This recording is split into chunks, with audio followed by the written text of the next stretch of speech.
Niat dia dah baik, makin niat tu baik, makin diuji oleh Allah Subhanahu Taala. Betul. Tengok bagaimana perjalanan hidup baginda Rasulullah bila mana diuji, bila mana Nabi berdakwah kepada orang bukan Islam, Nabi dikata sebagai orang yang gila, Nabi dibaling batu ketika mana di Taif sampai luka. Padahal Nabi boleh hidup dalam keadaan selesa kot. Bahkan Nabi SAW ditawar dengan jawatan, perempuan dan juga harta untuk meninggalkan agama Allah. Jadi hari ini kalau kita melihat bagaimana apa yang berlaku kepada baginda Rasulullah, kita boleh aplikasikan dalam kehidupan kita. Bila kita nak menuju ke arah yang lebih baik, maka salah satu benda, dan tak semua orang macam tu, kalau ada kita nak berubah jadi lebih baik, tiba-tiba Allah bagi ujian kepada kita. Ketahuilah sebenarnya Allah nak tengok engkau betul-betul nak berubah ke tidak.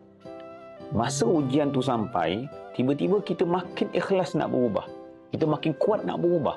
Macam Rasulullah tadilah, masa dia bawa Islam, tiba-tiba ada tawaran, ada daripada Abu Jahal, Muhammad, engkau nak tak perempuan, engkau nak tak harta, engkau nak tak jawatan, aku bagi kepada engkau.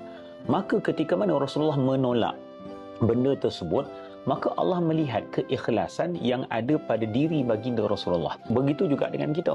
Kalau kita dalam nak mengubah ni lah, nak berubah ni, nak jadi baik, ada ujian, tapi kita masih lagi kekal dengan ujian tersebut. Okay? Kita nak berubah jadi baik, tiba-tiba Allah bagi masalah kesihatan, keluarga dan sebagainya kepada kita. Kita kena tahu bahawa dalam perjalanan menuju kepada Allah ni satu jalan yang mudah.